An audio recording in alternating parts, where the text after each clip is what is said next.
you ever feel like your finances are spiraling out of control? Like, no matter what you do, the bills, the spending, the stress just keep piling up.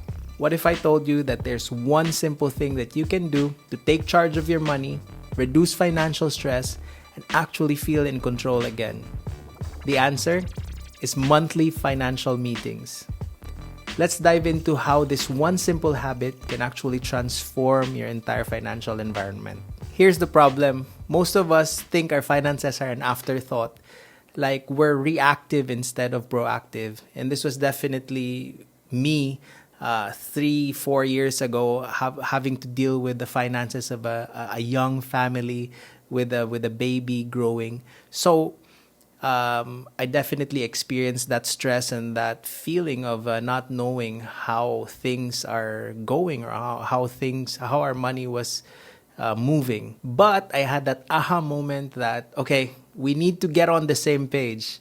And how do we do that? And the answer just came to me. We need to set a meeting to talk about this one specific topic, so that it doesn't feel like it's always an emergency. So we have to take leadership. That's what was happening. I didn't know it was that, but that's what happened during that time. That, okay, we just need to take leadership of our finances. We will no longer allow all the other companies and bills that are asking for our money to take charge and to dictate how we're going to manage this thing. We're actually going to take leadership and do it our way. So when we set aside that date and time and place, usually 30 minutes to an hour for our monthly finance meeting, everything changed. So why do monthly financial meetings work? Think of this like a regular checkup for your money. You really actually find out where it's going in, where it's going out, and if this is actually the direction that you want your money to go. Or if you want to change direction, then where does it need to be tweaked? Monthly bills require monthly leadership or monthly meetings. So that's why this habit works great, because it creates clarity, accountability, and focus. So this is how I suggest you do it. Whether you're single or married, setting this date and place and time during usually around the end of the month to prepare for the month ahead. So during the last week of each month, that's where we schedule our financial meetings, and that's where I suggest you do it too. But it's up to you when you would like to schedule it. The important thing is it's in a very specific date, place, and time in your calendar. So it really happens. Treat it like a very important meeting that you need to attend, because if you don't, the consequences are chaos, confusion, and possibly conflict arising from something that's being neglected. And that's a natural consequence of it. But if you put the time, effort, and energy to give your money a direction, then the result would be order and peace and clarity and beautiful teamwork coming from you and the people who are working with you in this endeavor. Usually your family. If you're single, then that's you and your resources being directed in a specific direction. So the way we do it is usually we outline how much money is expected from all sources of income for the month ahead, how much will be expected and when will they arrive, and then what is expected to be spent, usually from our bills and the usual, rent, groceries, utilities, and those kinds of expenses like food, gasoline. And then after that is we look at what other expenses are expected, other major expenses or purchases are expected for the household, and then we also make provisions for that. When does it need to be paid? How much money needs to be moved where? We agree on these things ahead so that we know exactly what to do as the month unfolds. As you can see, there's no more questions asked once the month is playing out, because we already know exactly what we need to do together as a team.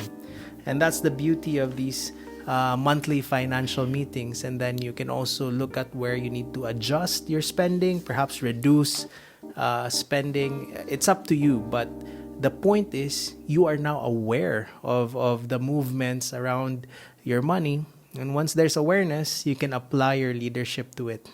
And a sneaky little agenda item that I really like is at the end of the meeting, you determine the date and time and place of the next meeting.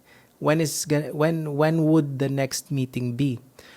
Now, you don't need to limit yourself to once a month meeting. Sometimes it requires more after a week or two, and then there's a sudden monetary, curveball that gets thrown your way. It could require a 15 to 30-minute meeting that it doesn't have to be super complicated, but if the need is there, then you can call an emergency meeting.